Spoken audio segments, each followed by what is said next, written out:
भाग्यवंत म्हणूच या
भाग्यवंत म्हणोतया भाग्यवंत म्हणोतया शरण गेले पंढरीराया तरले तरती हा भरवसा नामधारकांचा ठसा भुक्ती मुक्तीचे ते स्थळ भुक्ती मुक्तीचे ते स्थळ भोळ्या भाविका निर्मळ तरले तरती हा भरवसा नामधारकांचा ठसा गाईले पुराणी तुका म्हणे वेदवाणी तरले तरती हा भरवसा नामधारकांचा ठसा विठ्ठला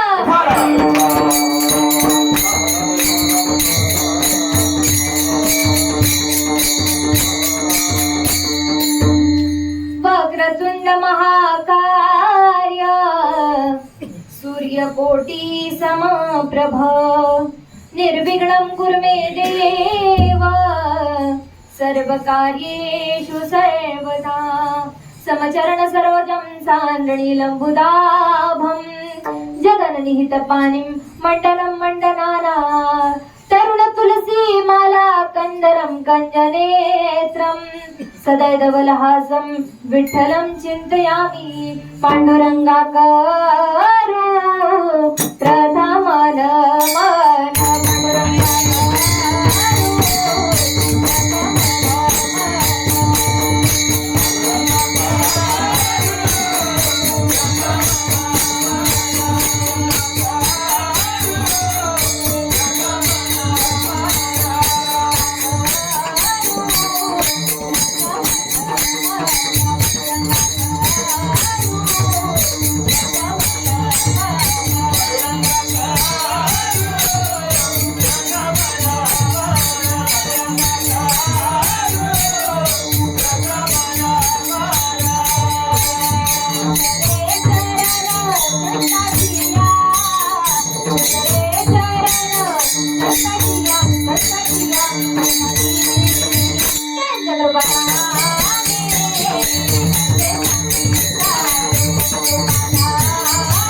प्रथम नमन दुसरे चरण संतांची या त्यांच्या कृपादाने कथेचा विस्तारू बाबाजी सद्गुरु दास तुका कलावज्ञ जीवधरार्थावतारम कलांकं तेजोदिकामोदिवक्रम खलाणीशवादापनोदारदक्षं समाधिस्तमूर्तिं भजे ज्ञानदेवं नमो ज्ञानेश्वरा निवृत्ति उदारा सोपान देवा मुक्ताबाई नमो त्रिभुवन पावनी आद्यत्रय जणी देवांची जय जय राधारमण जय जय नवल किशोर जय गोपी चित चोर प्रभु जय जय माखन चोर राधे मेरी स्वामिनी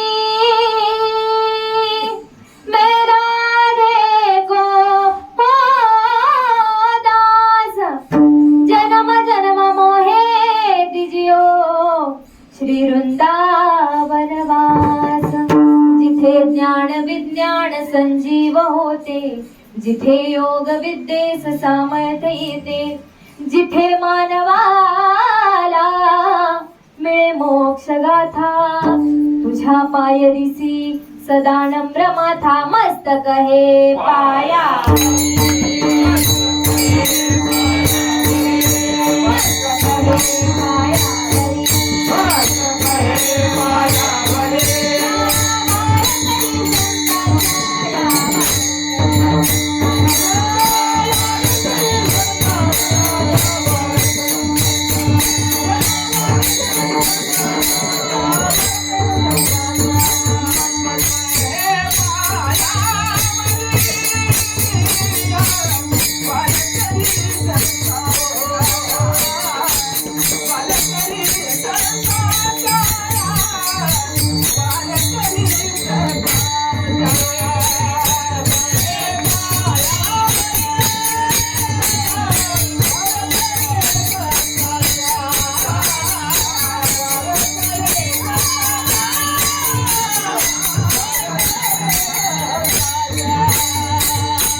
भाग्यवंत मनोदया शरण गेले पंढरी राया तरले तरती हा भरवसा नामधारकांचा ठसा प्रस्तुत प्राप्त प्रसंगी प्राप्त कर्तुम अन्यथा कर्तुम शक्ती नियुक्त असणाऱ्या भगवान परमात्म्याच्या सेवेकरिता निवडलेला अभंग लोकमान्य संतमान्य नवे तर जगमान्य असे असणारे श्रीमंत श्री साधू श्री संत जगद्गुरु तुकोबाराय यांचा चार चरणाचा उत्कृष्ट असा भाग्यवंताचं लक्षण सांगणारा अभंग सेवेकरिता निवडलाय विठ्ठल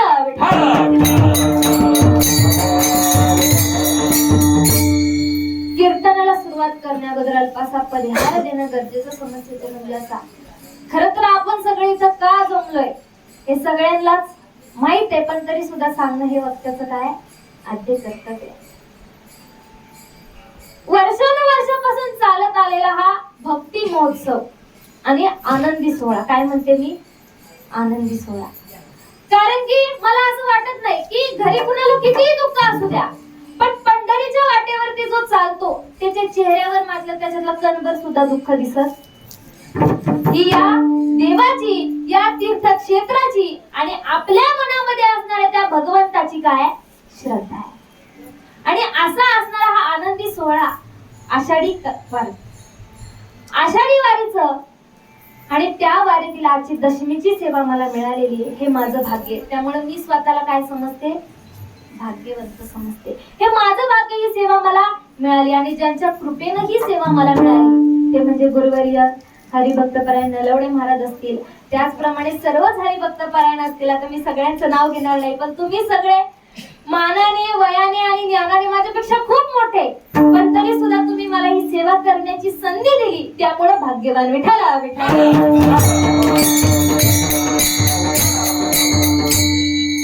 आता अभंग निवडायचं कारण मुख्यतः असं आहे की कधी कधी वारी करताना एखाद्याच्या मनात कधी कधी शंका येते की मी हे करतोय कुणासाठी आनंद तर मिळणार आहे पण घरचं एवढं सोडून मी आलोय खरा पण मी खरंच भाग्य भाग्यवान आहे का?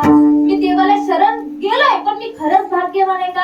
त्यांच्यासाठी महाराजांनी म्हटलेले आहे की ज्यांच्या मनामध्ये शंका उत्पन्न झालेली आहे, की ज्यांना असं वाटतं की नक्की कुठल्या देवावर विश्वास ठेवू, कारण असं होतं समोर जर पंचपक्वान्नाचं ताट असेल तर आपल्याला काय प्रश्न पडतो की याच्यातला नक्की कुठला पदार्थ मी आधी उचलू. तसंच देवाची भक्ती करत असताना आता जे ज्ञानी त्यांना माहिती की रूप वेगवेगळी असली पण देव काय मात्र एकच आहे. पण जो सामान्य माणूस आहे त्याच्या मनामध्ये कधी कधी शंका उत्पन्न होते की मी खरंच भाग्यवान आहे का?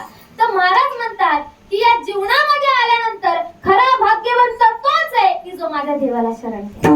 कुणाला? त्या पंढरीरायाला शरण गेलेला आहे. भाग्यवंत मनोदया शरण गेले पंढरीराया. आता तुम्ही एवढा घरचा सगळा व्याप सोडून काम धंदा सोडून इथं पंढरपूर मध्ये 4-5 दिवसापासून राहतात. कशामुळं? तुम्ही काय त्या देवाला काय गेलेत? शरण गेलेत. एक वारकरी हा देवाला शरण जातो, त्या पंढरीरायाला शरण जातो आणि ते शरण गेल्यामुळे मनामध्ये भाव आणि प्रेम इतकं निर्माण होतं की त्या प्रेमापुढे, त्या भावापुढे आणि त्या देवापुढे त्याला बाकी काहीच दिसत नाही. आता तुम्हाला असं प्रश्न पडला असेल की एवढे दिवस आम्ही राहतोय, भाग्यवान आहे, ठीक आहे, पण हे केल्यानंतर आम्हाला फायदा काय? बरोबर आहे का नाही? कारण या हल्लीच्या जगामध्ये प्रॉफिट शिवाय कुणीच काहीच काम करत नाही. अहो बाकीचं तर जाऊ दे, एवढंसं पोरग त्याला जर आईने सांगितलं ना की जवळ एवढं सामान दुकानातून घेऊन येतो, तो काय म्हणतो? आधी मला 5 रुपये तर मी काय प्रॉफिट आहे. मग जर आपण प्रॉफिट प्रत्येक गोष्टीमध्ये एवढंसं पोरग त्याला जर प्रॉफिट कळत असेल तर मग तुम्हाला तुमच्यासारख्या लोकांना प्रश्न पडतो की संतांनी सांगितलं की आम्ही भाग्यवान आहे का? तर आम्ही देवाला शरण गेलोय, पण आम्हाला फायदा काय? तर तरले तरती हा भरवसा नामधार पंचठसा, की तरुण गेले आणि तरतायत आणि भविष्यात सुद्धा तरणार आहेत. हा भरवसा कोण देत आहे? तुकोबाराय देत आहे. आता हे जर मी सांगत असते तर विश्वास ठेवताना थोडासा विचार पडला असता की एवढीशी पोरगी सांगते, विश्वास ठेवू का नको? पण मी सांगत नाही. कोण सांगताय? जगद्गुरु तुकोबाराय सांगतायत की तरले तरती हा भरवसा नामधार पंचठसा, की जो फक्त देवाला शरण गेलाय तो तरुण जाणार आहे असं नाही, तर ज्याच्या मुखामध्ये नाम आहे तो तरुण जाणार. आता तुम्ही म्हणाल की सगळं सोडून एवढं सगळं करायचं तरी काय? कारण माणूस हा जीवनामध्ये जगत असताना प्रत्येक गोष्टीचा उपभोग घेत असतो आणि त्याच्यातून त्याला अनुभव मिळत असतो. पण महाराज म्हणतात की इथं तुम्हाला विचार करायची गरज नाही, कारण भुक्ती मुक्तीचे ते स्थळ भोळ्या भावी का निर्मळ, की जो भोळा भाविक आहे, जो निर्मळ मनाचा आहे, त्याच्यासाठी उपभोग सुद्धा हाच आहे आणि मुक्ती सुद्धा काय आहे. आणि शेवटी महाराज म्हणतात की फक्त मी सांगत नाही, गाईले पुराणी तुका म्हणे वेदवाणी. विठ्ठला विठ्ठला.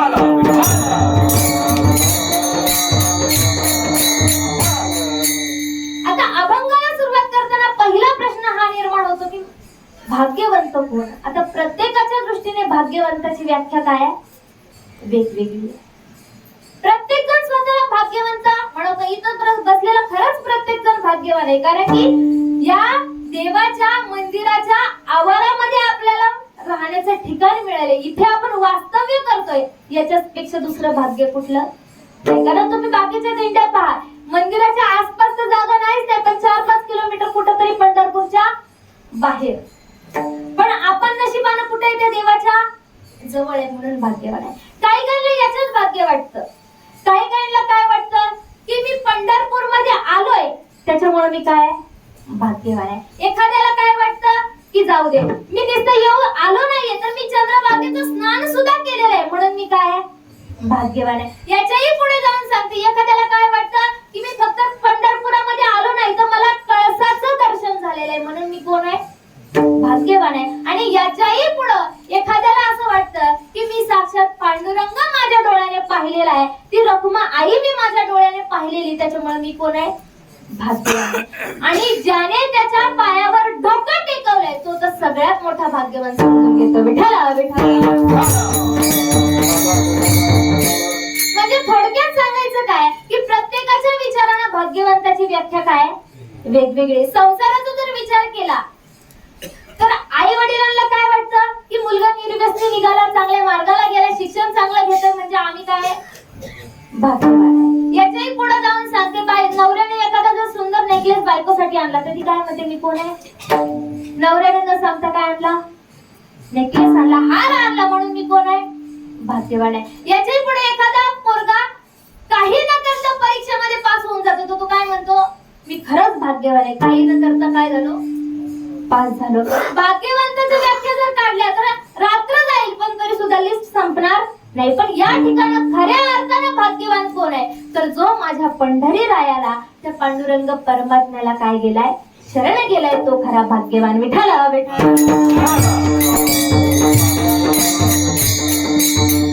आता तुम्ही म्हणाल की इतके तीर्थक्षेत्र आहेत, इतके देव आहेत, पण पंढरपूरच का आणि पांडुरंगच का.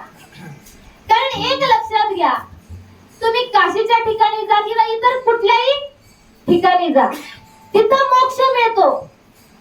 परंतु काय करावं लागतं, आधी देहाची आहुती द्यावा लागते, आधी प्राण द्यावा लागतो, तेव्हा तिथं मोक्ष मिळतो. पण पंढरपूर हे असं ठिकाण आहे की महाराज म्हणतात तुका म्हणे मोक्ष देखिल्या कळस, की जिथं फक्त कळस पाहिल्यानंतर सुद्धा मोक्ष मिळतो, असा माझा पांडुरंग परमात्मा. आणि एक लक्षात घ्या, सांगणारे काही सामान्य नाही, तुकोबराय सांगतायत. आणि संत ज्यावेळेस सांगतात त्यावेळेस ते जगाच्या कल्याणासाठी सांगत असतात, स्वतःसाठी नाही. कारण जगाच्या कल्याणा संतांच्या विभूती, देह कष्टविती परोपकारी. मग जर त्या पांडुरंगाला खरं शरण जायचं असेल तर त्याच्या आधी संतांना शरण जावं लागतं, त्यावेळेस देव भेटतो, त्याच्याशिवाय देव भेटणार नाही. कारण देवाला ज्यावेळेस शरण जायचं असतं त्यावेळेस देव प्रत्येकाला जवळ घेत नाही. संतांचं तसं नाही. संत काय म्हणतात की यारे यारे लहान थोर, याती भलती नारी नर. पण देवाचं तसं नाही, घ्यायची तेव्हा देसी, ऐसा अससी उदार. तो उदार आहे पण त्याच्यासाठी त्याला काहीतरी द्यावं लागतं. मग तुम्ही काय द्याल तर मनापासून त्या पांडुरंग परमात्म्याला काय कराल, शरण जाल. विठ्ठल विठ्ठल. कारण इथं आल्यानंतर, पंढरपुरामध्ये आल्यानंतर, कळस पाहिल्यानंतर काय मोक्ष. आता तुम्ही म्हणाल काशीला सुद्धा मोक्ष मिळतो. मोक्ष देऊने उदार काशी होया परी वेचावे लागे शरीर ती गावी.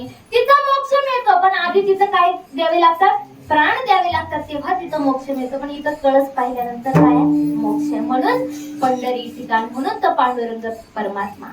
अहो साधा नाहीये. तर जम्बो नावाच्या द्वीपावर वसलेलं हे वाळवंटामध्ये वसलेलं काय गाव आहे. जम्बो या द्वीपा माझी हो एक पंढरपूर गाव. जम्बो या द्वीपा माझी एक पंढरपूर गाव.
पंढरपूर नगर. आणि त्या पंढरपूर नगरीतला राजा कोण, तो पांडुरंग परमात्मा. त्याला जो शरण जातो तो खरा भाग्यवान. अहो इतकी ताकद आहे की साक्षात त्याच्या दारामध्ये नुसतं क्षणभर उभं जरी राहिलं तरी सुद्धा काय देवाची द्वारी उभा क्षण बरी तुम्हाला सगळ्यांना पाठच आहे. म्हणजे साधं क्षणभर उभं जरी राहिलं तरी सुद्धा काय मुक्ती मिळते. मग जर खरंच मनापासून शरण गेलं तर जीवनाचं कल्याण झाल्याशिवाय राहणार नाही. विठ्ठल कारण मी नाही सांगत, महाराजांनी सुद्धा सांगितलेले की पंढरीचे दारे आल्यानो संसारा, की तुम्ही संसारात आलात पण जर खरंच त्या संसाराचं सार्थक तुम्हाला करायचं असेल, खरंच या देहाचं सार्थक तुम्हाला करायचं असेल तर त्याच्यासाठी काय करावं लागेल? आधी पंढरपूरला जावं लागेल. कारण सामान्य नाहीये, भूवैकुंठ पंढरपूर काय आहे? वैकुंठ आहे. संतांनी म्हटलेलं आहे की या देवाच्या सेवेसाठी आम्हाला जन्म घ्यावा लागला तरी चालेल पण देव भेटला पाहिजे, त्या देवाला शरण गेलं पाहिजे. मग तुकोबाराय सांगतात, सांगणारे सामान्य नाही, ते सुद्धा कोण आहेत? अधिकारी आहेत. इतके अधिकारी आहेत की साक्षात देवाने त्याला म्हणावं की अहो तुकोबा काहीतरी मागा. एक लक्षात घ्या, वारीच्या वाटेवर चालणारा प्रत्येक व्यक्ती तिथून निघाल्यापासून इथे पोहोचेपर्यंत एकच त्याच्या मनामध्ये अपेक्षा असते की बस पंढरपूरला गेल्यानंतर क्षणभर तरी त्या पांडुरंगाचं मला रूप पाहिला. दुसरी काय अपेक्षा असते? चालता चालता त्या रथाच्या पादुकाला माझा हात लागावा. साधा हात जरी लागला, डोकं टेकवून लांब राहिलं पण साधा हात जरी लागला तरी आपल्याला काय वाटतं? सार्थक झाला. आल्याचं काय झालं? चीज झालं की साक्षात पादुकांना माझा काय लागला? हात लागला. म्हणजे एक लक्षात घ्या, एवढं महिनाभर लोक वारी करतात, पावसाचा विचार करत नाही, कशाचाच विचार करत नाही. तिथून निघाल्यानंतर हा विचार करत नाही की मला तिथं झोपायला चांगली जागा मिळेल का, मला जेवायला पोटभर जेवण मिळेल का, वेळेवर मिळेल का, माझे खरंच हाल होतील का, पाऊस लागेल का, असं कोणी विचार करतं का? नाही विचार करत. एकच अपेक्षा असते, एकच आस असते, फक्त त्या देवाचं दर्शन एकदा पाहायला मिळू दे बस, दुसरी काही अपेक्षा नाही. पाहायला मिळाला तर आनंदी आनंद आहे. म्हणजे एक लक्षात घ्या, तुमची आमची गोष्ट कशी आहे की आपल्याला देव भेटावा म्हणून आपण आपल्याला काय आतुरता आहे. पण फक्त भक्तालाच आतुरता नाहीये, वाटप आहे उभा भेटीची आवडी, तो सुद्धा उभा तिथं आहे. पण कशासाठी? तो सुद्धा वाटच पाहते. कुणाची?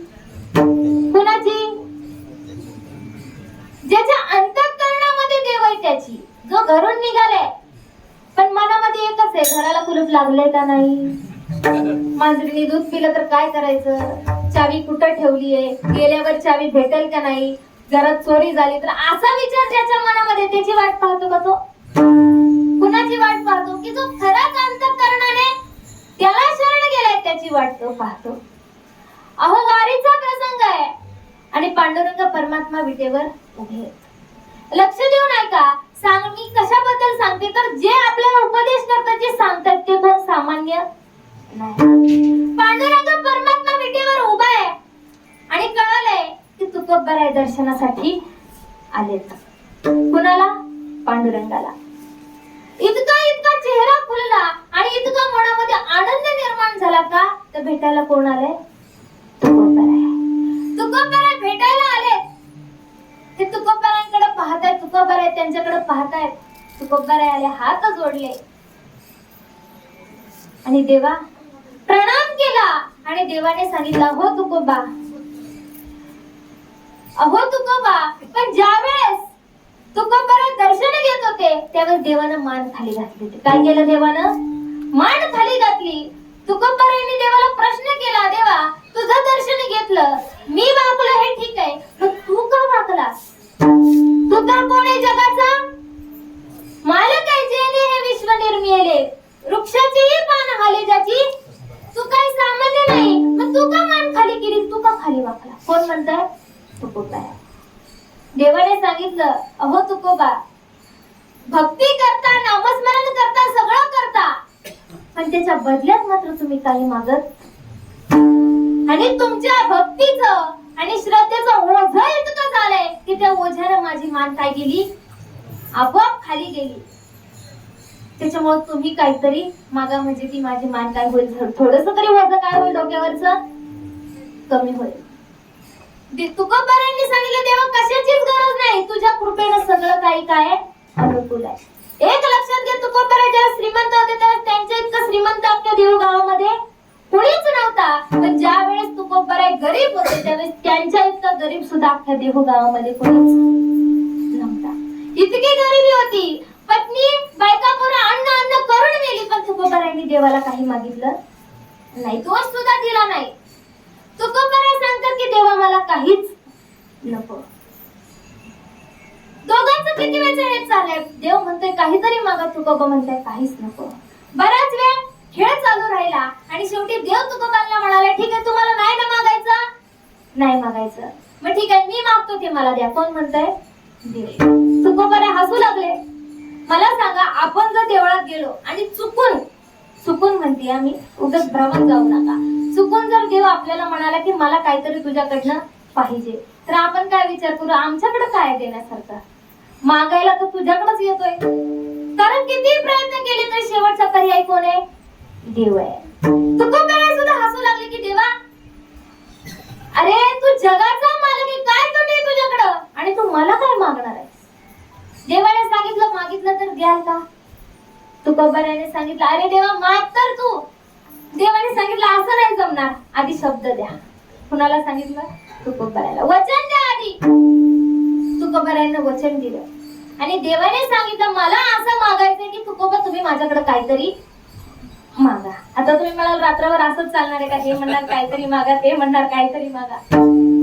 त्यावेळेस तुकोबारायाने सांगितलं की देवा द्यायचं असेल तर इतकंच घे की तुझा विसर मला कधीच पडता कामा नाही. म्हणजे सांगण्याचं तात्पर्य एवढं आहे की देव ज्याच्या मागे लागतो ते संत आपल्याला सांगतात की खरा भाग्यवंत कोण आहे. अभंगाचं प्रथम चरण. भाग्यवंत दयम भाग्यवंत मानवया भाग्यवंत मनोदया भाग्यवंत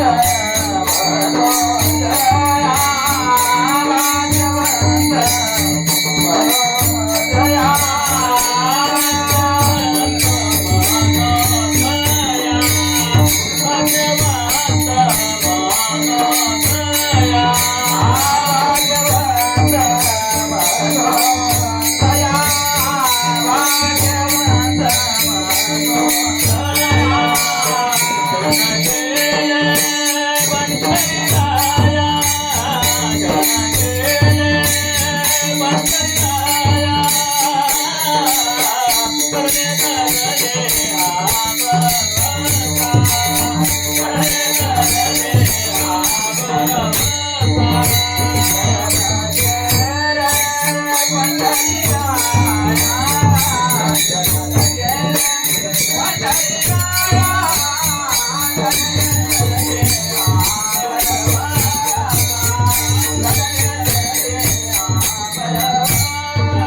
की भाग्यवंत त्याला म्हणायचं जो माझ्या पंढरीरायाला काय गेलाय?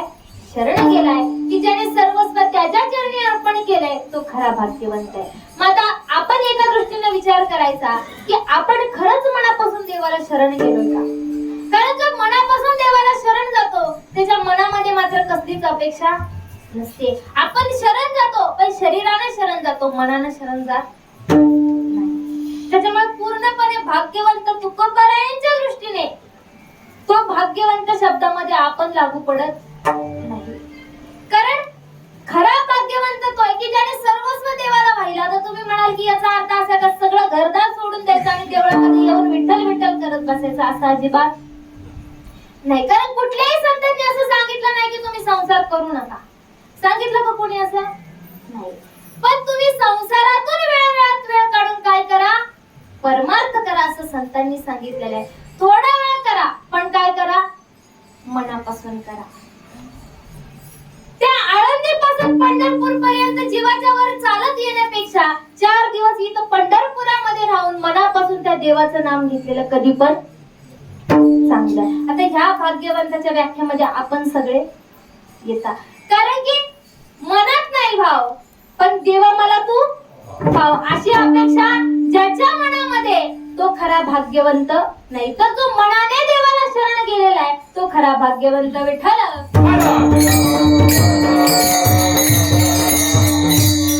माझे बरेच भाग्यवंत होऊन गेले की जे देवाला मनापासून शरण गेले. उदाहरण सांगायची म्हणलं तर रात्र सुद्धा पुरणार नाही. पण एक लक्षात घ्या, महाराज सांगतायत की तरले तरती हा भरवसा नामधार कांचाटसा. हे फक्त भाग्यवंत नाहीये, तर जे खरंच देवाला शरण गेलेले ते तरले तरती आणि तरतील. आता तुम्ही म्हणाल तरले तरती तरती नक्की कशातून तरतील, बरोबर आहे का? पण इथं तरतील आणि जे तरुण गेले कशातून, तर या संसार रूपी दुःखातून, या भवसागरातून जे तरुण वर निघालेत. आता तुम्ही म्हणाल वर निघालेत म्हणजे अर्थ काय, की ज्यांनी सगळं सोडून देवळात आले असे नाही, तर ज्यांना त्या देवानं या जन्म मृत्यूच्या फेऱ्यामधून काय केलं, मुक्त केलं, ज्यांची सुटका केली, की ज्यांना स्वातंत्र्य दिलं, की आता ते फक्त देवाच्या चरणी आहेत, या जन्म मृत्यूच्या फेऱ्यामध्ये नाही. याच्यातून तो तरुण नेणार आहे. आणि आतापर्यंत त्यांनी भरपूर तरुण नेले आणि आताही तरुण नेतोय आणि पुढेही तो तरुण नेणार आहे. कोण? तो देव. पण कधी? ज्यावेळेस त्याला शरण जाऊ तेव्हा. विठ्ठल विठ्ठल.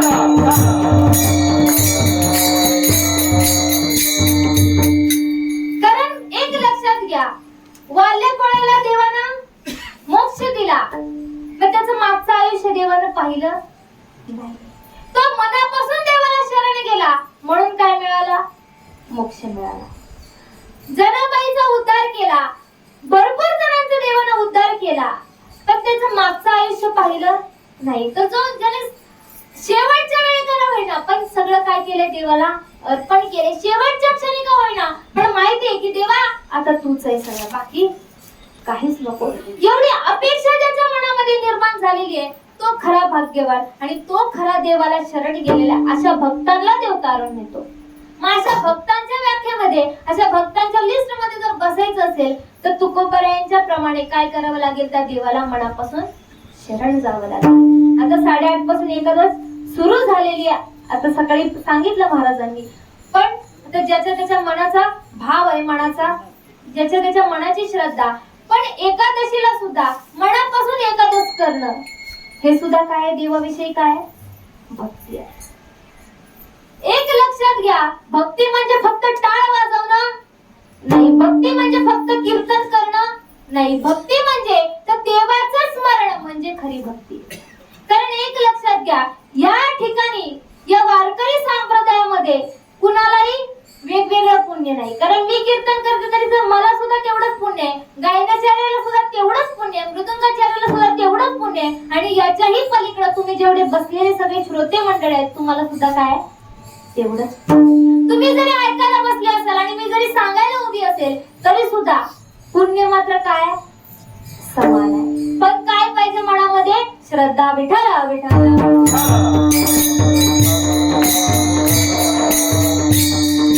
कारण सांगणारे संत काही सामान्य नाही. तेतम मुक्त्वा स्वर्ग लोकम विशालम छिने पुण्यवर्ते लोकम विशंती एवं त्रयी धर्म मनो प्रपन्ना गतागतम काम काम.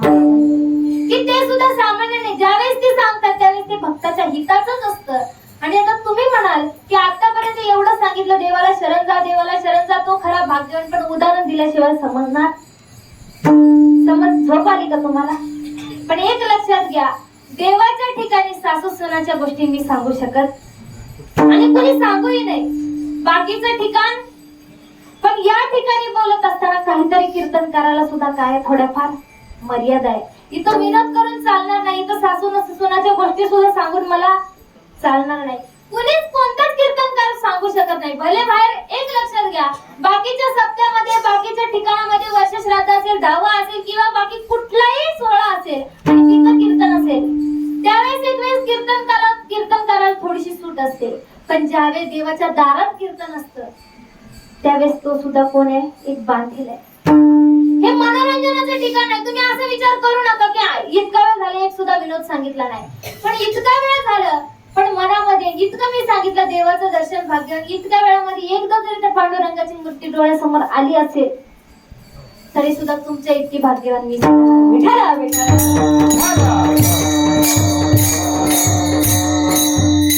कारण की इतक्या देवाच्या जवळ आणि इतक्या पवित्र ठिकाणी सेवा मिळाली. खरं तर त्या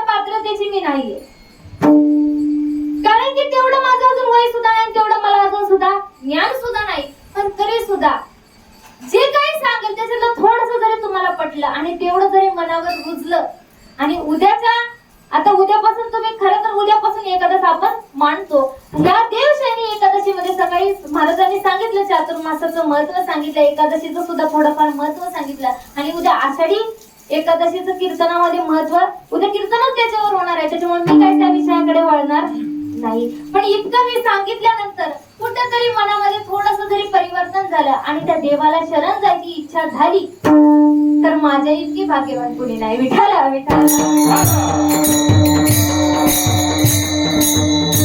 कारण आता शरण गेलं तर तो देव तरुण येणार आहे, नाही तर तरुण येणार नाही. कारण मी आता सांगितलं घेसी देवा देसी ऐसा अससी उदार, की देव उदार आहे, तो देतो.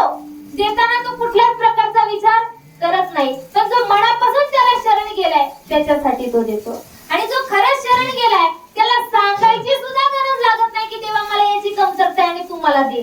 चित्ती नाही असं त्याचा पांडुरंग दास, की त्याच्या चित्तामध्ये आस नाही त्याचा पांडुरंग कोण आहे?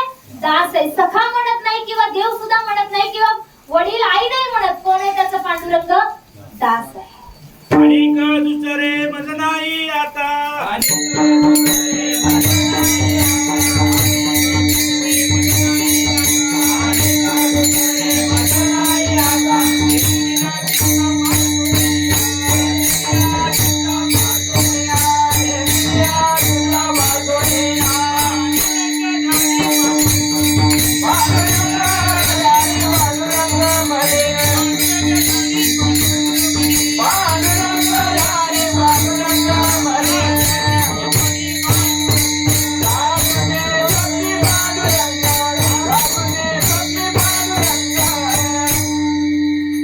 महाराजांनी म्हटलेले की ज्याची अशी अवस्था झालेली की आणि का दुसरे मज नाही आता, नेमेली या चित्ता पासून पांडुरंग ध्यानी पांडुरंग मनी जागृती स्वप्नी पांडुरंग, की ज्याची अवस्था अशी झालेली आहे की आता त्याला दुसरी कुणाचीच गरज नाही. तुकोबरायांची अशी अवस्था झाली होती की देवा आता कुणीच नको आणि का दुसरे मज नाही आता. कारण हे चित्त कुठं लागले आता? तुझ्या चरणाशी लागले, बाकी काहीच नको. कारण मनामध्ये ध्यानामध्ये सुद्धा पांडुरंगच आहे, मनामध्ये सुद्धा पांडुरंगच आहे आणि याच्याही पलीकडे स्वप्नामध्ये सुद्धा कोण आहे? पांडुरंगच आहे. आपली अवस्था अशी होते की आपल्याला स्वप्नात तर देव दिसतच नाही, पण मंदिरामध्ये गेल्यानंतर मूर्ती सुद्धा आपल्याला शोधावा लागतो, तेव्हा कुठेतरी थोडासा दिसतो. आणि तिथंही नाही दिसला तर माणसामध्ये तर चुकून सुद्धा दिसत नाही. ही आपली अवस्था आहे. विठाला विठाला.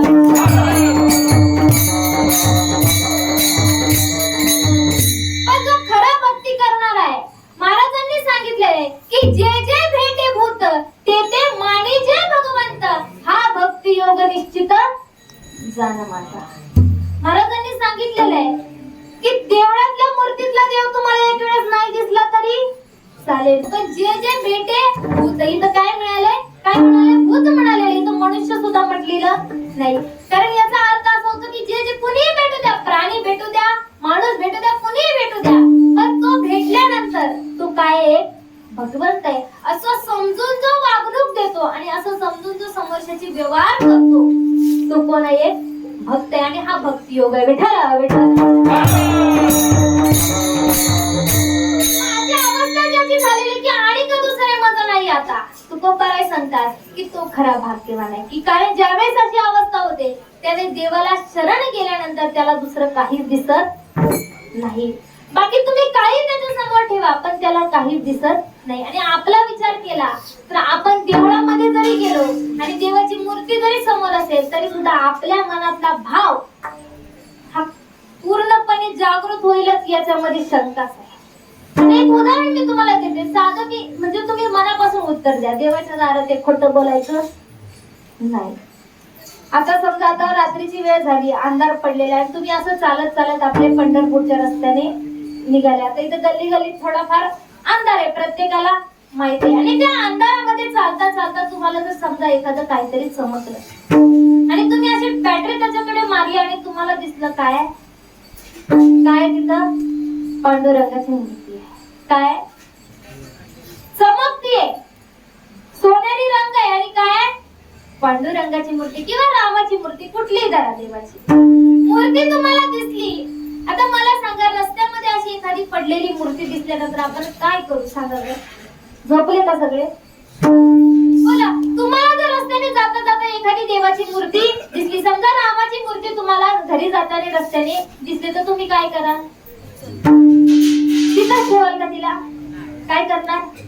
घरी घेऊन जाणार का? तर देवावर काय आपली श्रद्धा आहे. पण प्रामाणिकपणे सांगा, मूर्तीच्या जवळ जाता जाता तुम्हाला शेजारी दुसरं काहीतरी चमकताना दिसलं, आता उदाहरण आहे त्याच्यामुळं मनापासून आणि खरं उत्तर द्या. आणि तिथं समजा रावणाची मूर्ती, आता कुठली उचलाल? आता वस्तुतः तसं भविष्यात म्हणजे आता जर आपण बघितलं वर्तमानामध्ये तर रावणाची मूर्ती बनत नाही, पण एक उदाहरण म्हणून मी तुम्हाला विचारते, जर तुम्हाला तिथं रावणाची मूर्ती दिसली तर तुम्ही कुठली उचलाल? कोणाची? देवाची मूर्ती उचलणार, रावणाची? पण थोडस अजून पुढे गेल्यानंतर तुम्हाला कळलं की देवाची मूर्ती पितळाची आणि रावणाची सोन्याची, आता कुठली उचलणार? कुठली उचलणार? रावणाची उचलणार. ती खरं बोलली, कारण की ती कसली आहे? सोन्याची आहे. हा, ही आपली अवस्था आहे, हा आपला भाव आहे. विठ्ठल विठ्ठल. म्हणजे आपली कधी कधी अशी गत होते की देव समोर आहे पण तरी सुद्धा हात जोडले जात नाही. म्हणजे देव समोर आहे पण तरी सुद्धा देवाकडे आपला हात जात नाही. कशामुळं? या आशेमुळे, या मोहामुळे, या पैशामुळे आणि या अपेक्षेमुळे की मला काहीतरी मिळणार आहे. ही अपेक्षा माणसाला पूर्णपणे परमार्थाकडे वळू देत नाही. कारण पूर्णपणे वळायला गेलं की लगेच कुठेतरी घरचा विचार मनामध्ये येतो, लगेच कुठेतरी भविष्याचा विचार मनामध्ये येतो आणि माणूस शरण जाण्यापासून कुठेतरी लांब येतो. की विचार करतो मी जर आता देवाला शरण गेलो तर माझं पुढच्या आयुष्याचं काय होणार? त्याच्यापेक्षा थोडं वय झालं, घरात सुना आल्या, नातवंड घरी, तर मग मी काय करतो? देवाला शरण जातो. बरोबर आहे की नाही? वारी करायची, पण तरुणपणामध्ये नाही का? आपण काय विचार करतो की आता काय माझं वारी करायचं वय आहे का? आता हल्ली परिस्थिती बदलत चालली, तरुण पिढी सुद्धा वारीच्या मार्गावर आहे आणि हे तुम्ही सगळ्यांनी डोळ्याने पाहिलंय. पण एक कुठेतरी काही काहीच्या मनामध्ये असा विचार असतो की आता काय वारी करायचं वय आहे का? ज्यावेळेस घरदार सगळं सून पोरगा सांभाळायला रिकाम होईल त्यावेळेस आम्ही काय करू?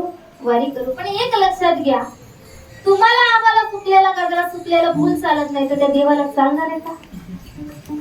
चालणार आहे का? आपल्याला काय आवडतं? झाडाचं तुटलेलं कवळं फुल, ते उमललेलं फुल आपल्याला आवडतो. गजरा सुद्धा जो सुगंध देतोय, जो ताज्या फुलांचा तो गजरा आपल्याला आवडतो. तर मग त्या देवाला सुद्धा जे आताच म्हणजे उमलले गेले नाहीत असे फुलं, म्हणजे असे भक्त का नाही आवडतात? म्हणजे इथून मागे झालं ते झालं, पण इथून पुढे तरी कमीत कमी विठ्ठल विठ्ठल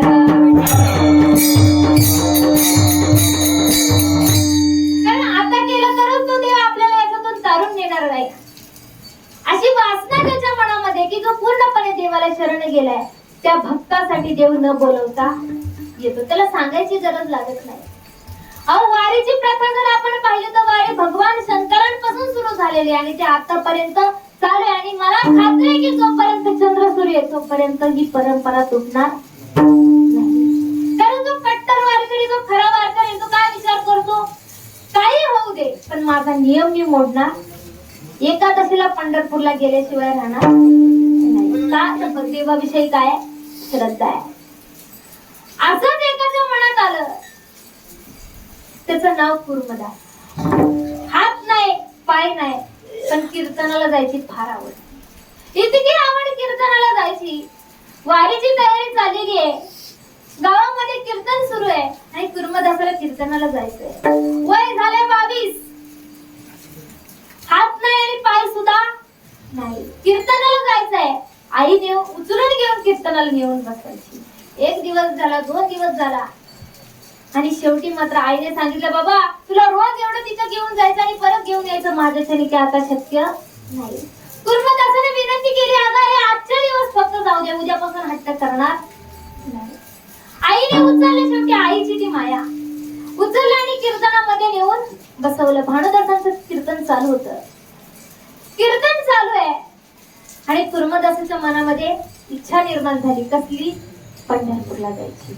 त्या पांडुरंगाला डोळ्याने पाहायची मनामध्ये काय इच्छा निर्माण झाली. बघा, एक लक्षात घ्या, अनेक दुसरे मत नाही, एकच आहे. काय? पांडुरंग ध्यास, बस, दुसरं काहीच नको. पांडुरंगाला भेटायचं भानुदासाने महाराजांनी सांगितलं, अरे बाळा पण तू विचार कर, तुला हात नाही तुला पाय सुद्धा नाही, तू जाणार तरी कसा? नाही म्हणाला मला यायचंय. महाराजांनी सांगितलं मी तुझ्या आईला बोलवतो, ती तुला घरी घेऊन जाईल. तो म्हणाला नाही नाही आता घरी जायचंच नाही, आता कुठं जायचं डायरेक्ट कोण? कुर्मदास. पहा म्हणजे ज्याला हातही नाही पाय नाही, आपल्याला सगळं काही दिसलंय तिथं. आई सगळं धडधाकट आहे पण तरी सुद्धा काही काहींची इच्छा होत नाही. हे त्याच कर्म, मी काय त्यांच्याविषयी बोलणार नाही. सांगितलं महाराजांनी ठीक आहे तुला यायचं तर चल, यायचं तर चल. आता मला सांगा एवढी गर्दी आहे आणि पहिल्यापासूनच आहे, आत्ताच आहे असं नाही, उभं राहायला सुद्धा जागा नाही आणि अशा गर्दीतून कुर्मदास कसा वारी करणार? रात्रीच निघाला महाराज आणि बीड पर्यंत पोहोचला. कोण? कुर्मदास. एकच काम, रात्री निघायचं, पुढे निघायचं आणि गावोगावी एकच सांगत जायचं की भानुदास महाराजांची दिंडी मागून आलेली आहे, जेवणाची सोय करा. कोण? कारण त्यावेळेस असं काही नंबरच्या दिंड्या वगैरे नव्हत्या आणि इतकी काही चांगली सोय सुद्धा नव्हती. त्याने पुढे जाऊन जेवणाची तयारी करावी. महाराजांनी म्हणावं अरे बाबा तू इतकं करतोस आमच्यासाठी. कोण? कुर्मदास. हातही नाही पाय नाही पण काय आहे? एक इच्छा आहे, एक आशा आहे, एक श्रद्धा आहे मनामध्ये. कुणाविषयी? त्या पांडुरंगाविषयी. कुठल्या रूपाने भक्ती करतोय पहा. जेवणाची सोय करतोय, सगळं काय झाले, अंगाच्या पर लाह्या झाल्यात, गाळणी झाली तुमच्या भाषेमध्ये, कातड निघून गेले, रक्त येतंय, सगळीकडे जखमा झाल्यात. पण कुर्मदासाची अपेक्षा मात्र काय आहे? पांडुरंगाला भेटायचं. आणि बोलता बोलता त्याने शेवटचा टप्पा गाठला. आता फक्त एकच दिवसाचा प्रवास बाकी होता. कुठपर्यंत? पंढरपूरपर्यंत. पण कुर्मदास मात्र थकला, जीवात त्राणच नाही, कारण निघाल्यापासून पोटामध्ये अन्न पाणी नाही. भानुदास महाराजांनी विचारलं अरे तू जर अन्न पाणीच घेतलं नाही तर तू कसा काय पंढरपूर पर्यंत पोहोचणार? त्याने सांगितलं महाराज घरी होतं त्यावेळेस अन्न पाणी ग्रहण करत होतो, कारण माझं मलमूत्र काढण्यासाठी कोण होती? माझी आई होती. इथं कोण आहे बघा, म्हणजे देवासाठी कसला त्याग केलाय, अन्न पाणी सोडून दिलाय, जीवामध्ये आता त्राण नाही, शरीरामध्ये त्राण नाही, पण आशा एक अपेक्षा आहे काय? पांडुरंगाला पाहायचंय. शेवटचा दिवस भानुदास महाराजांनी सांगितलं की कुर्मा एकच दिवस राहिलेला आहे, आता तुला तुझा देव भेटणार. कुर्मदासाने सांगितलं मला काय आता पुढे येणं शक्य होणार नाही. आधीच एवढ्या अंगाची लाही झालेली, जीवामध्ये अजिबात त्राण नाही त्या शरीरामध्ये. आणि कुर्मदासाने भानुदासांना सांगितलं की तुम्ही माझा निरोप त्या पांडुरंगाला द्या. पहा अधिकार केवढा मोठा आहे. निरोप द्या की तुझा एक भक्त तुझी वाट पाहतोय. कुठं? त्याला भेटायला येईल. भानुदास महाराज गेले, पंढरपुरामध्ये पोहोचले, चंद्रभागेचं स्नान झालं, प्रदक्षिणा झाली, सगळं काय झालं आणि पांडुरंगाच्या दर्शनाकरता तिथं गेले, हात जोडले. राजस सुकुमार मदनाचा पुतळा रवी शशिकळा लोकलिया सुंदर ते ध्यान उभे विटेवरी कर कटेवरी विटेवरी उभा कटेवरी कर. तो हा महाराज इतका सुंदर देखना डोळ्याने पाहिला आणि देवाला सांगितलं देवा मला भेटलास, पण तुझा एक भक्त तुझी वाट पाहतोय. देवाला रुक्माई आईला सांगितलं की आता तू इथं थांब, इथलं बघ, मी माझ्या भक्ताला काय करतो भेटतो. पहा अधिकार तेवढा मोठा. ज्यावेळेस एखादा अंतःकरणाने देवासाठी करतो त्यावेळेस देव त्याला कधीच कशाचीच कमी पडू देत नाही, न सांगता सगळं काही देतो. देव कुर्मदासाला भेटायला गेला, अहो बघा, आणि ज्याला हातही नाही आणि पायही नाही अशा कुर्माचं डोकं, त्याचं शीर कमर आपल्या मांडीवर ठेवलं. कुणी? देव. त्या कुर्मदासाला त्या देवाच्या मांडीवर ठेवलं आणि देवा तू मला भेटलास, तुझं दर्शन झालं, आता माझं जीवन काय जगलं? सार्थकी लागलं. आता मला जगायची अपेक्षा कोण म्हणतंय? कुर्मदास. आणि देवाच्या मांडीवरती प्राण सोडला. कुणी? कारण एक लक्षात घ्या, मनापासून शरण गेला. कुणाला? देवाला. विठ्ठला मनापासून शरण गेला म्हणून देवाने त्याला तारून नेलं. या संसार रूपी या दुःखातून, या जन्म मृत्यूच्या फेऱ्यामधून त्याची काय केली? सुटका केली, मग भविष्यामध्ये सुद्धा करणार आहे. भूतकाळामध्ये तर तरलेच, त्याची उदाहरणं तर सांगून संपणार नाही. वर्तमानामध्ये सुद्धा करणार आहे आणि भविष्यामध्ये सुद्धा जे करतील असा भरोसा आहे. कोण देत आहे? तुकोबा. मग कसं दुसरं हे तरले तरते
सुटका केलेली आहे आणि भविष्यामध्ये सुद्धा करणार आहे. पण कधी ज्यावेळेस जो मनोभावे त्या देवाला शरण गेलाय, सर्वस्व देवाला वाहिलंय.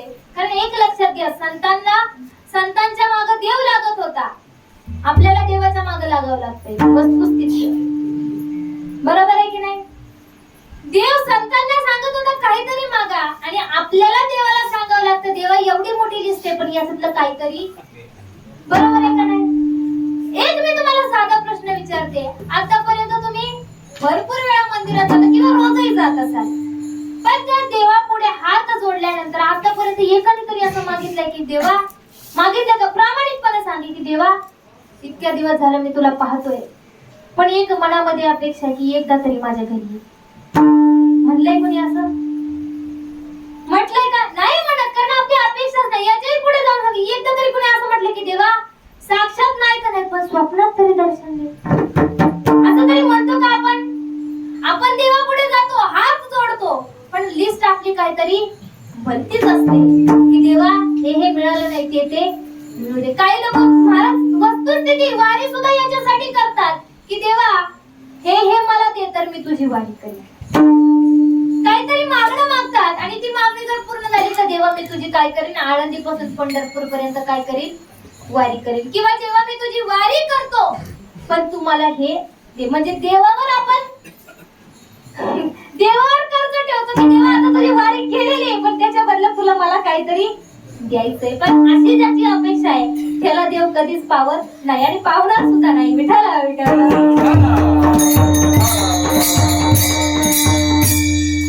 देव कारण देतो, याच्यातून सुटका करतो, पण कधी ज्या वेळेस एखाद्याचं मन अंतःकरण शुद्ध असेल की मनामध्ये कसल्याही प्रकारचा दोष नसेल, अपेक्षा नसेल, इच्छा नसेल, फक्त काय असेल त्या भगवंताविषयी प्रेम आणि श्रद्धा असेल, त्यांची तो सुटका करतो. आता तुम्ही म्हणाल की देवाला शरण जायचं म्हणजे देवळामध्ये जाऊन मुक्काम करायचा का? अजिबात.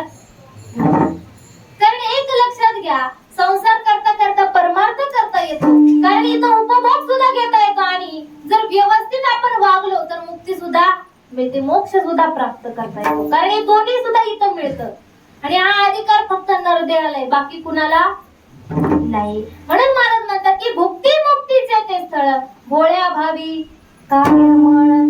की जो आता तुम्ही म्हणाल की भोळा म्हणजे काय, आता आपल्या सामान्य भाषेमध्ये सामान्य लोक भोळा म्हणजे बावळट समजतात, पण इथं तो अर्थ नाही. कारण तुका म्हणे भोळा जिंकू जाणे कळीकाळा, की तो सामान्य नाही, एक कळीकाळावर सुद्धा तो विजय मिळवतो, तो खरा भोळा.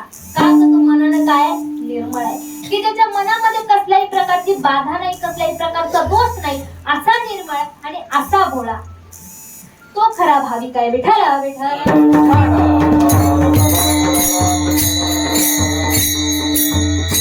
पण एक लक्षात घ्या, संसारामध्ये राहत असताना संसार सोडून आपल्याला पूर्णपणे परमार्थ कधीच दिसत नाही. कारण जिथं फायदा तिथं आपण, ही वस्तुस्थिती, प्रॉफिट असेल तरच आपण, नाही तर आपण नाही.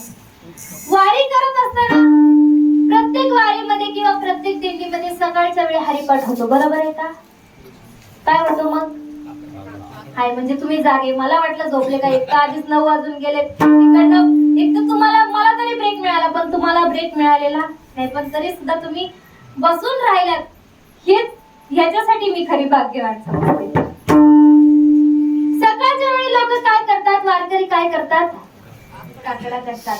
मंदिरामध्ये काकडा सुरू आहे, सुंदर अशा चाली सुरू आहे, मंगलचरण झाले, भुपाळ्या झाल्या, आंधळा पांगळा झाला, सुंदर असा काकडा सुरू आहे. आणि एका गावामध्ये काकडा सुरू असताना अचानक एका घरातली 2 पोरं जागी झाली.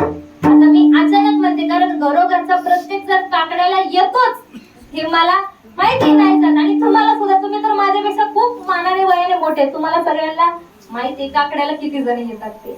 ती 2 पोरं चुकून जागी झाली आणि काहीतरी कसला तरी कानावर आवाज पडतोय, त्या आवाजाच्या दिशेने निघाली. 2 जण भावंड आवाजाच्या दिशेने निघाली आणि तो आवाज मंदिरातून येतोय असं त्यांना कळालं.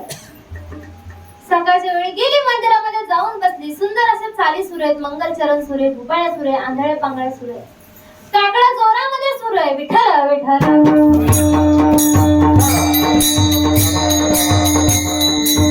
सुंदर असे चाली सुरू आहेत, सुंदर असे सगळेजण रमलेले आहेत. हे दोघांना सुद्धा छान वाटलं, कारण चांगलं वाजतंय म्हटल्यानंतर ऐकायला सुद्धा काय वाटलं, जरा गोड वाटलं.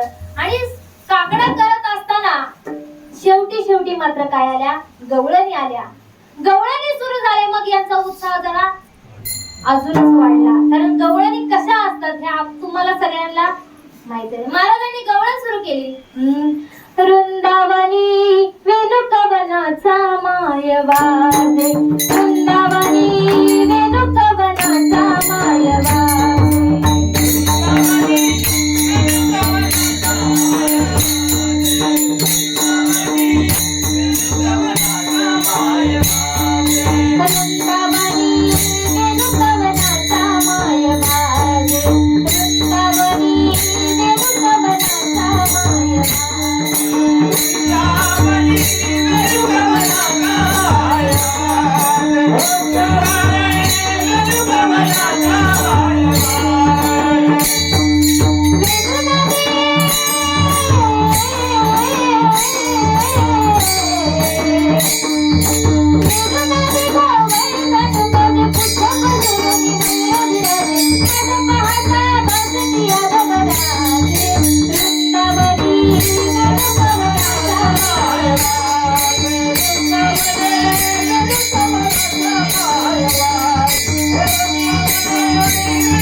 महाराजांना भेटले आणि विचारलं की बाबा हे नक्की काय होतं तुम्ही म्हणत होता ते. कोण विचारते ती?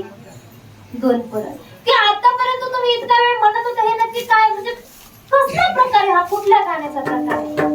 बाबाने सांगितलं बाळा याला गाणं म्हणत नाही, याला काकडा म्हणतात.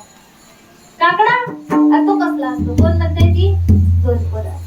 बाबांनी भजनी मालिका दिली हातामध्ये आणि सांगितलं बाळा याच्यामध्ये अभंग आहे आणि त्या अभंगाच्या द्वारे देवाला जागर केलं जातं, त्याची भक्ती केली जाते, त्याची सेवा केली जाते.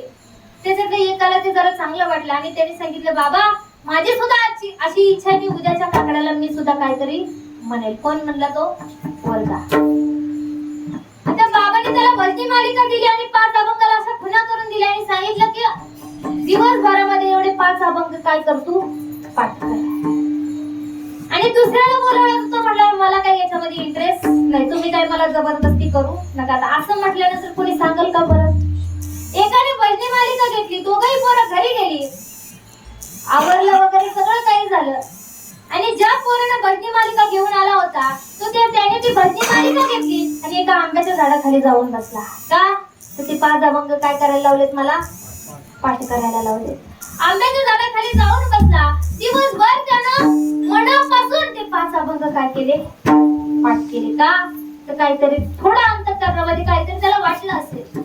त्याने अभंग पाठ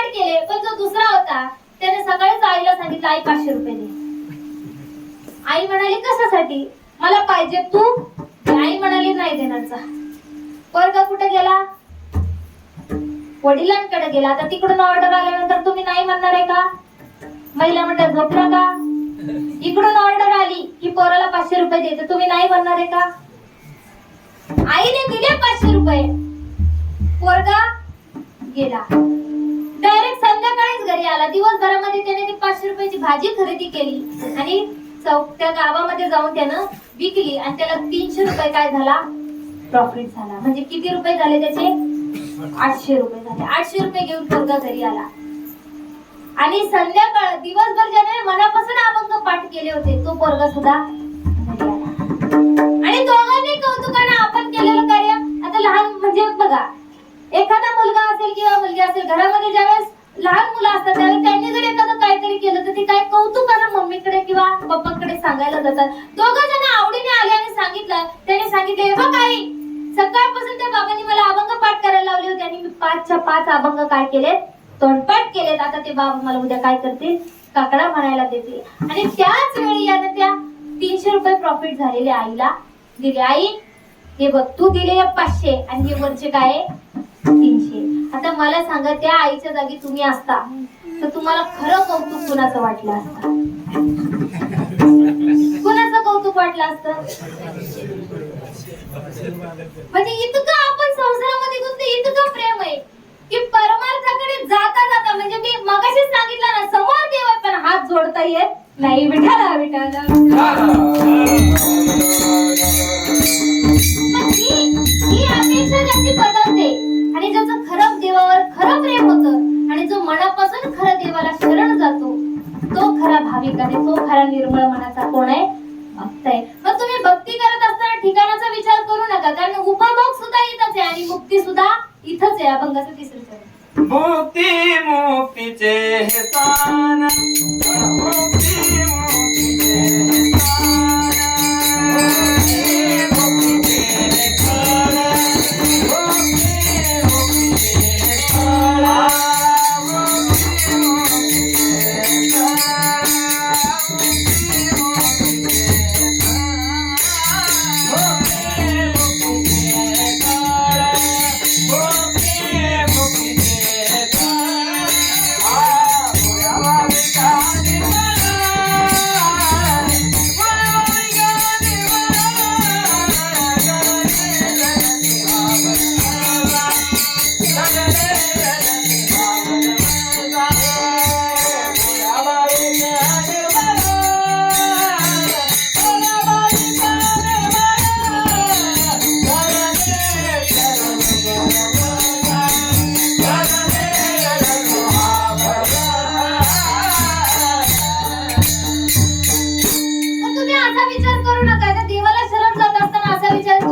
संसार मला करायचा आहे किंवा मी संसार सोडून परमार्थ कसा करेल. कोणी सुद्धा येत आहे भुक्ती मुक्तीचे हे स्थळ, भोळ्या भाविका निर्मळ, की जो निर्मळ मनाचा आहे त्याच्यासाठी भुक्ती म्हणजे उपभोग सुद्धा इथे आणि मुक्ती सुद्धा कुठे आहे, इथंच आहे. विठाला विठाला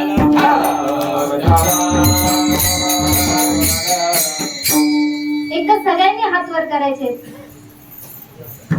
आणि मनापासून सगळ्यांनी मनापासून भजन करायचंय, कारण याचं पुण्य तुमचं तुम्हालाच मिळणार आहे, मला मिळणार नाही. एकदा वारकरी संप्रदायाच्या नियमाप्रमाणे आपण भजन करूया. विठोबार कुमार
या खाली ठेवलीच नाही तर कुठून होणार? आता तुम्ही सगळे थकलेले अरे, आहेत, विनय तुम्ही करायला पण जास्त घालायचा ना. अपेक्षा करत विनय नाही. करायला पण घालायचा. एक लक्षात घ्या, कीर्तनाला बसल्यानंतर काय ऐकतोय, किती डोक्यावरून जाते, किती मनात येतंय, याच्यापेक्षा किती श्रद्धेने करतोय आणि किती भावना त्या देवाचं नाव देतोय याला फार महत्व आहे. एकदा टाळी वाजून मनापासून भजन, जास्त वेळ नाही, थोडाच वेळ पण मनापासून.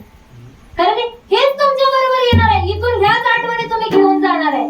किती पाऊस पडला आणि किती चिखलात मी पडले हे बघणार. घरी गेल्यानंतर जो मगाशी प्रदक्षिणा करत असताना जो आनंद भेटला किंवा भजन करत असताना इथं हरिपाठ करत असताना जो आनंद, जे सुख मनाला मिळालंय तेवढंच सोबत येणार आहे. दुसरं काही येणार नाही. हात वर करायचे सगळ्यात आणि मनापासून भजन करायचं. विठ्ठल माझा माझा माझा माझा माझा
मनापासून.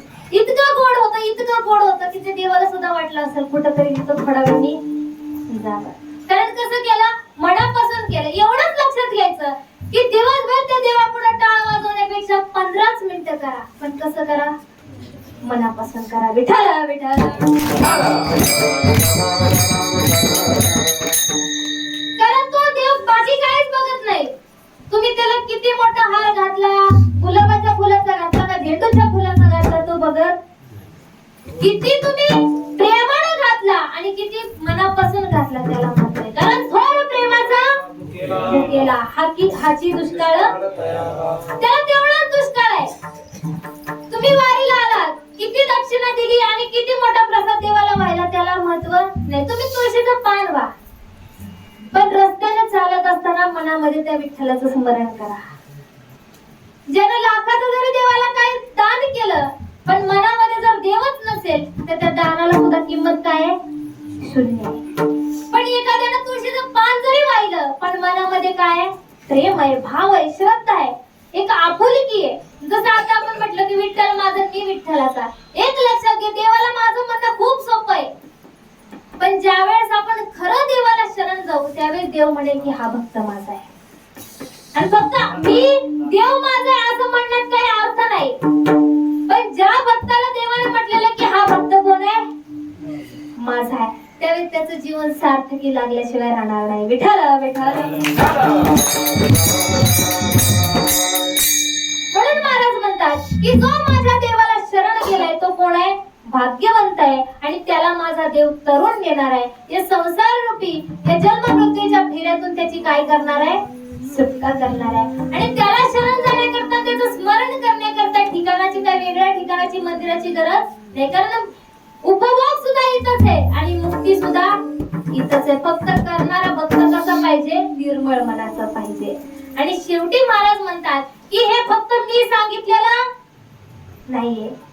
महाराज दाखला देतात, कारण की वेद आणि पुराण शास्त्र याच्यावर सगळ्यांचा काय थोडा जास्त विश्वास आहे. मग महाराज म्हणतात फक्त मी सांगत नाही, कारण तुकोबाराय म्हणतात की फक्त मी नाही तर वेदामध्ये सुद्धा सांगितलेलं आहे. अभंगाचं शेवटचं गायले पुराणे गायले पुराणे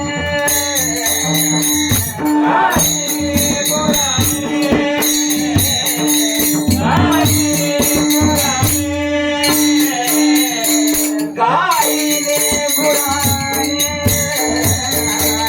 गायले पुराणे गायले पुराणे गायले पुराणे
महाराज म्हणतात फक्त मी सांगितलेलं नाही तर लोकांचा त्याच्यावर जास्त विश्वास आहे. अशा वेदामध्ये सुद्धा वर्णन आलेलं आहे की देव किती मोठा आहे, देवाचं कर्तृत्व आणि त्याची भक्ताविषयी असणारी तळमळ किती मोठी. फक्त भक्त त्या पात्रतेचा पाहिजे. विठ्ठल विठ्ठल. खरं तर वेळ भरपूर झालेला आहे आणि तुमचे चेहरे बघून मला कळतंय की तुमची मनस्थिती काय. कारण की इतकी प्रदक्षिणा करून आल्यानंतर लगेच हरिपाठ झाला, लगेच कीर्तन झालं, पण इतकं होऊन सुद्धा कुणी मधून उठलं नाही.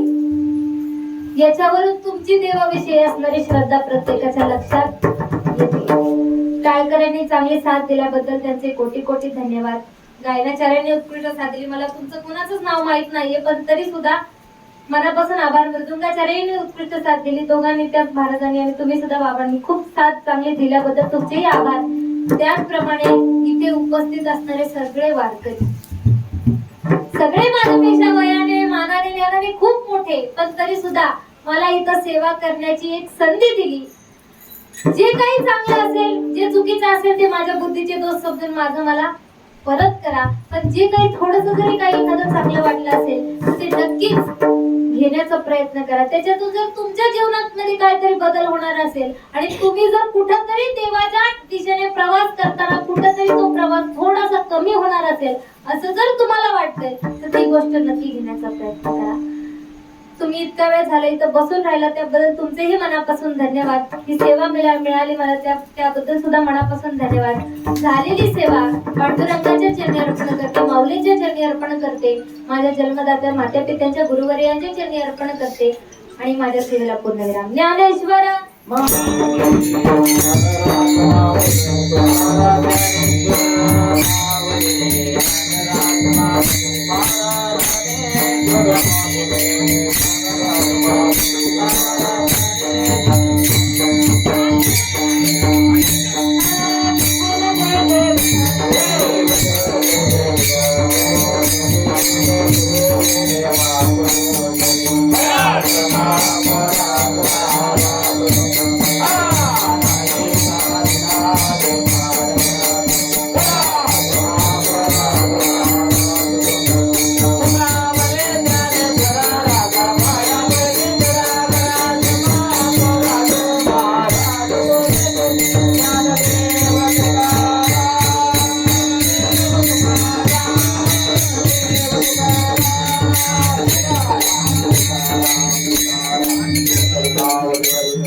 ज्ञानदेव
आरती करम बाबा सद्गुरु नाथ समर्थ आरती करम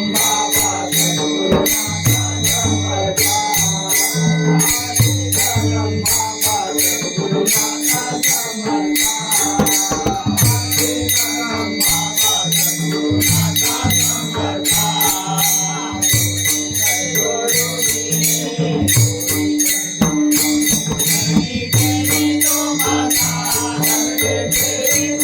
नाथ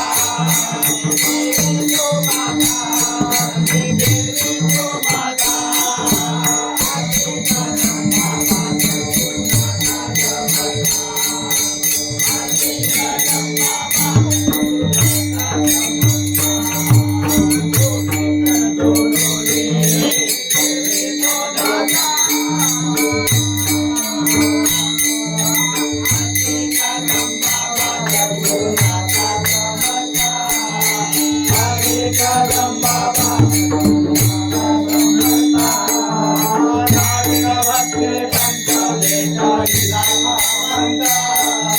नाथ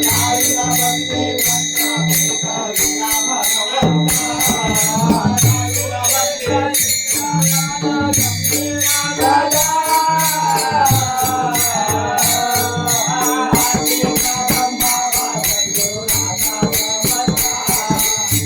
आरती करम बाबा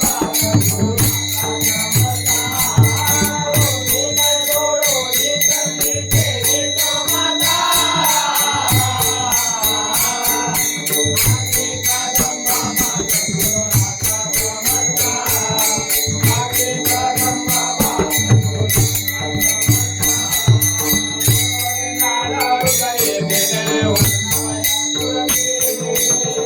नाथ समर्थ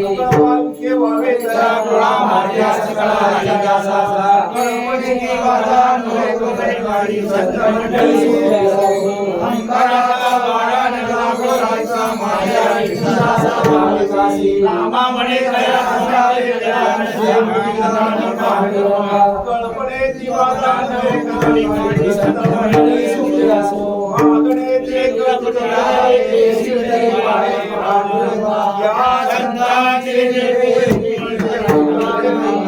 बाबळे आता उदार तोही देवी काळी या संतांचे निर्वेद मंदिराय महादेवा ज्ञानदेव तुकाराम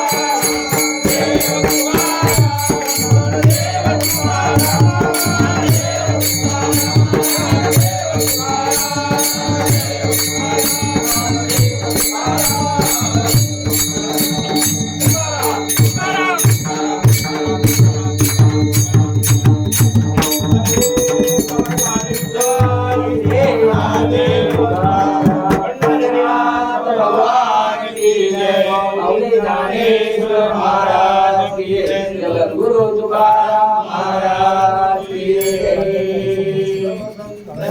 जय।